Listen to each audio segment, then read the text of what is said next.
बढ़ते खबरों में आगे और बात करेंगे उत्तराखंड की, जहां कैबिनेट मंत्री प्रेमचंद अग्रवाल के पहाड़ियों को लेकर सदन के अंदर दिए बयान और हरीश धामी के सदन के बाहर मैदानी लोगों के खिलाफ की गई टिप्पणी के बाद जमकर विरोध हो रहा है। अब कैबिनेट मंत्री सुबोध उनियाल का निकाय चुनाव के दौरान का पुराना वीडियो सोशल मीडिया पर जमकर वायरल हो रहा है। इस वीडियो में सुबोध उनियाल खुद को बिहार से आने की बात कह रहे हैं और अन्य लोगों को अन्य राज्यों से आने की बात कह रहे हैं।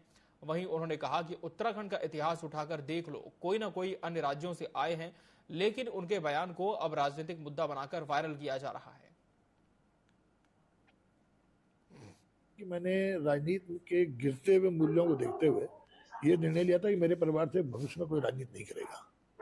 और जिस तरह से समय मेयर का चुनाव ऋषिकेश में था, तो जिस तरह ऋषिकेश में कुछ लोगों ने एक माहौल को बिगाड़ने के लिए मैदान पहाड़ की बात करने की शुरू की थी, तो मैंने उस समय कहा था कि भाई देखिए, हमारे राज्य के निवासी योगी जी उत्तर प्रदेश राज्य के मुख्यमंत्री हैं, हमारे राज्य की खड़कवाल लखनऊ की मेयर है, हेमचंद्र बहुगुणा जी ने इलाहाबाद से राजनीति की, नारायण दत्त जी लखनऊ से सांसद रहे, इसके अलावा रीता बहुगुणा सांसद रही इलाहाबाद से, इसके साथ साथ जो मेंदोला हैं वो चौथी बार के इंदौर से विधायक हैं, मैठानी कानपुर शहर के विधायक हैं, मैंने स्वयं इलाहाबाद से राजनीति की शुरुआत की।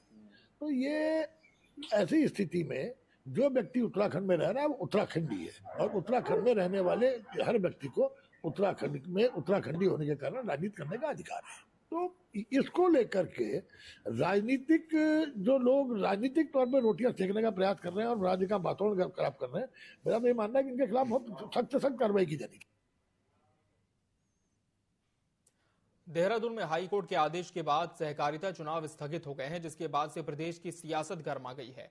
एक तरफ विपक्ष लगातार सरकार को चुनाव स्थगित होने पर घेर रहा है, तो वहीं भाजपा का कहना है कि मामला हाईकोर्ट के संज्ञान में है, और चुनाव को लेकर भाजपा विधायक विनोद चमोली का कहना है कि जब मामला कोर्ट में है, ऐसे में सरकार पर आरोप लगाना गलत है।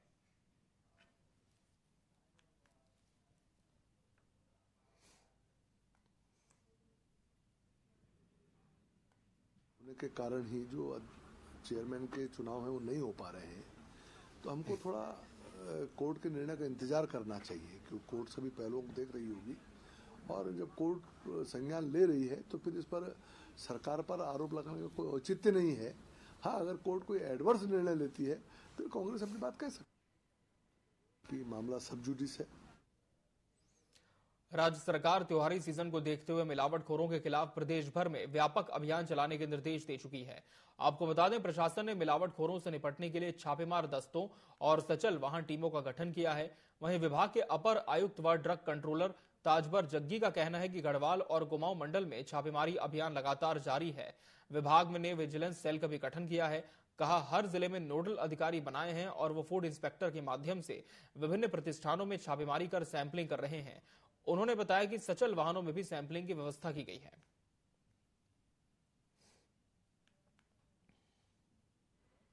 बिल्कुल बहुत आवश्यकता है सतर्क रहने की, और स्पेशल हमने अभी जो जैसा कि आप देख रहे होंगे विगत एक साल में हमने बहुत त्वरित गति से कार्रवाई इन सब के ऊपर की है और काफी सुधार भी इसमें हुआ, और हमने सभी को इनको अलर्ट मोड पर रखा हुआ, अपने जितने भी ऑफिसर्स हैं, कि आप तुरंत जहां भी शिकायतें मिलती हैं या अन्य सभी सर्विलांस के थ्रू ये चेक करते रहें। बिल्कुल। आईआईटी रुड़की के प्रोफेसर की गाड़ी से कावड़िया टकराने पर जमकर हंगामा हुआ है। सूचना पर पहुंची पुलिस ने किसी तरह से हंगामा शांत किया। दरअसल बीती देर रात हरिद्वार से सैकड़ों कावड़िया गंगाजल लेकर वापस लौट रहे थे, तभी आईआईटी के सिविल इंजीनियरिंग विभाग के प्रोफेसर की गाड़ी अचानक कावड़ियों से टकरा गई, जिसके बाद कावड़ियों ने जमकर हंगामा किया। कोतवाली प्रभारी प्रशिक्षु आईपीएस कुश मिश्रा ने बताया कि आईआईटी प्रोफेसर की गाड़ी कावड़ियों से टकरा गई थी, जिसमें एक कावड़िया घायल हुआ है। फिलहाल आईआईटी के प्रोफेसर और उनके जिम ट्रेनर का शांति भंग में चालान किया गया है।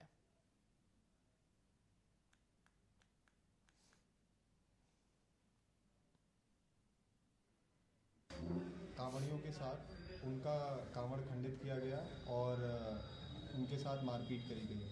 सीसीटीवी फुटेज निकालने के बाद ही पुष्टि करी गई कि ये आईआईटी के एक प्रोफेसर और उनका एक जिम ट्रेनर, उन्होंने ये कांवड़ियों के साथ मारपीट करी, इसलिए हमने उनको 151 में चालान किया है।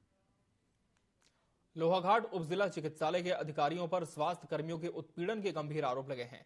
तैनात वार्ड बॉय दीपक सिंह बिष्ट ने बताया कि अस्पताल के अधिकारियों को अवकाश का पत्र देकर आए।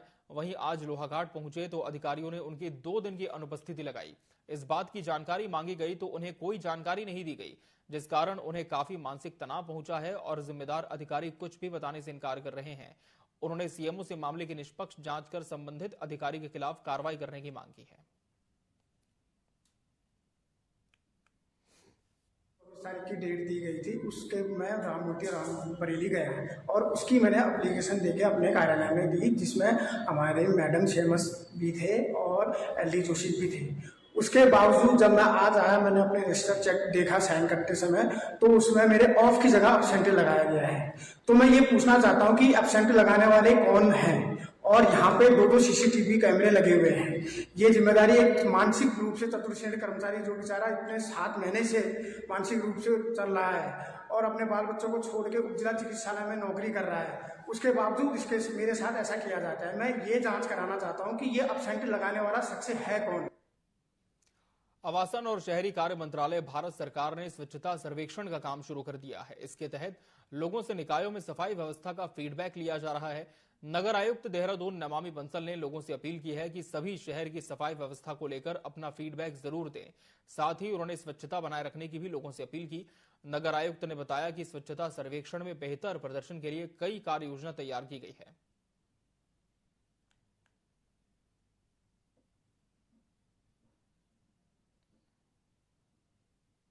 जितने भी हमारे वार्ड्स हैं उनमें सोर्स सेग्रीगेशन के लिए लोगों को मोटिवेट किया जा रहा है।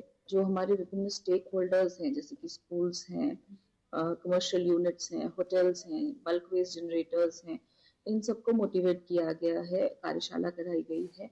हमने जगह जगह MRFs भी क्रिएट किए हैं जो मटेरियल रिकवरी फैसिलिटीज होती हैं।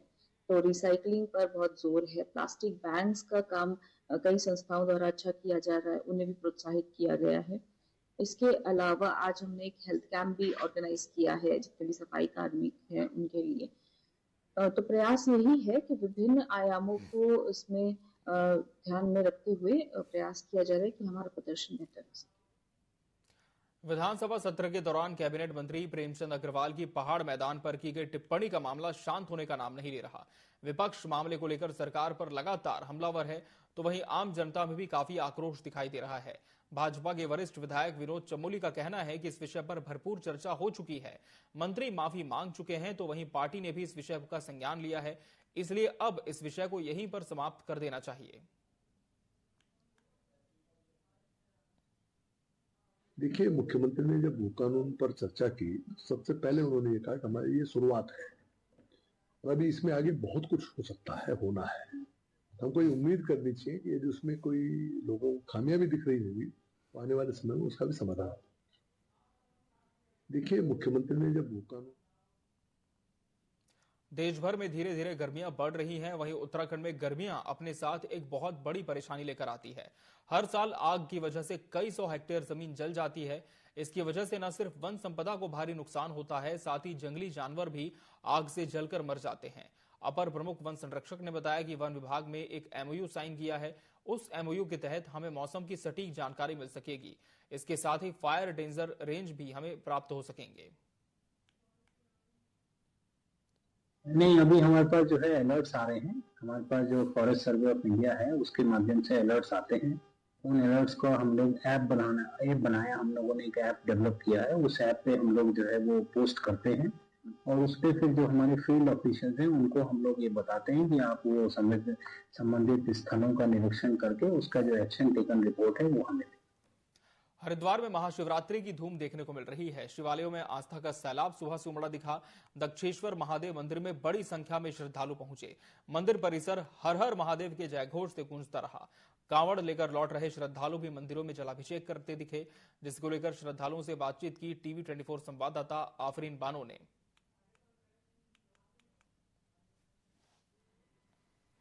आज शिवरात्रि है, यानी कि भगवान भोलेनाथ का दिन। ऐसे में इस वक्त हम कनखल स्थित दक्ष मंदिर में मौजूद हैं और आप देख सकते हैं यहाँ पर सुबह तड़के से ही श्रद्धालुओं का तांता लगा हुआ है। गेट के बाहर से ये लाइन शुरू हुई है और दक्ष मंदिर तक पहुँचने के लिए कम से कम 10-12 रो में ये लाइनें लगी हुई हैं। 2 से 4 घंटे का समय लग रहा है भगवान शिव का दर्शन करने के लिए। इस वक्त हमारे साथ कुछ लोग मौजूद हैं, आइए उनसे बातचीत करते हैं और जानते हैं कि आखिरकार भगवान शिव को लेकर इतनी आस्था, इतना विश्वास, ऐसे में आज का दिन किस तरह से इनके लिए महत्व रखता है। क्या नाम है आपका? जय माता दी, मेरा नाम हुआ राजा बाबू और ये मेरा पैदल यात्रा है जो 7 सितंबर को मां जानकी जन्मभूमि पुनौरा धाम से यात्रा की है, जो कि इंटरनेशनल यात्रा हुई है। मेरा नेपाल, काठमांडू, पशुपतिनाथ, मैहर, चित्रकूट, प्रयागराज, नैमिषारण्य, दधीचि सारा करते हुए आज मैं, ये बड़ी सौभाग्य की बात है कि तमाम श्रद्धालुओं के बीच में, और मैं भी शिवरात्रि के दिन में कनखल में मैं पहुंच चुका, क्योंकि कई एक शक्तिपीठ का मैंने दर्शन किया। तो शिवरात्रि में भगवान भोलेनाथ, माता रानी इतना शक्ति श्रद्धालुओं के ऊपर अपना आशीर्वाद बनाए रखे, जिससे कि आगे का ये लोग का जो मनोकामना है वो पूर्ण करे। शिव ने बुलाया कि नहीं तो नहीं जाने, लेकिन माता रानी स्वयं बुलाया, क्योंकि मैं माता रानी का सदियों से मैं भक्त हूँ। छोटा मोटा कोई ज्यादा नहीं, छाती पर 9 कलश रखा हूँ। अभी तक उनके नाम से 42 लोगों को मैं ब्लड डोनेट कर जान। देखिए, ये अनोखे भक्त थे और इन्होंने पैदल पद यात्रा करी और यहाँ तक पहुँचे हैं। यहाँ पर कुछ और लोग भी इनसे बातचीत करेंगे। क्या नाम है आपका? राधा वर्मा।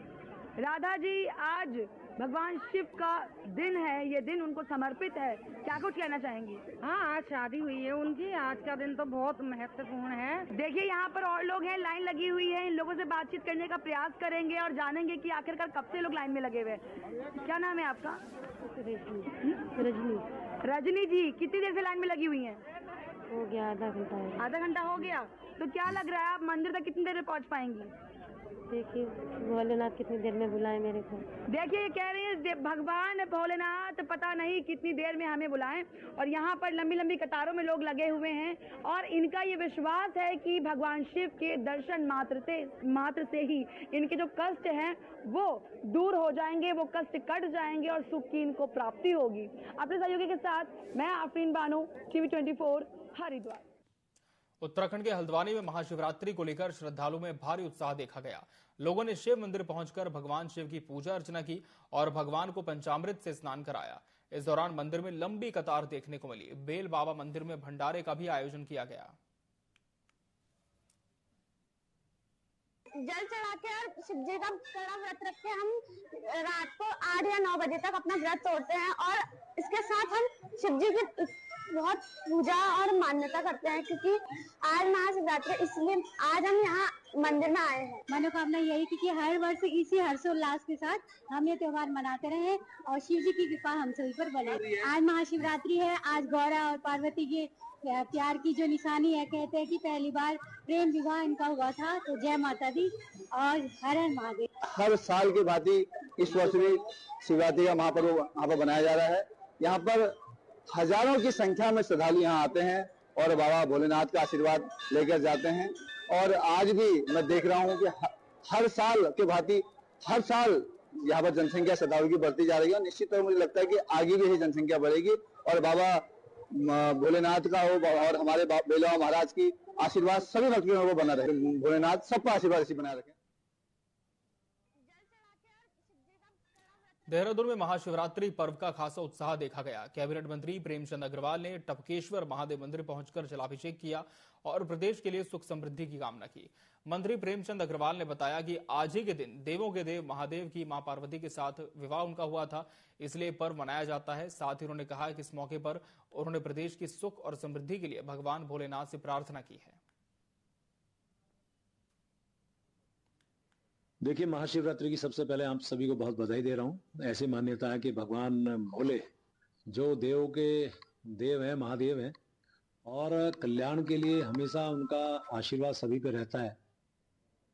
उन्होंने आज के दिन माँ पार्वती से विवाह रचाया था, इसलिए महाशिवरात्रि का ये पर्व हम लोग मनाते हैं।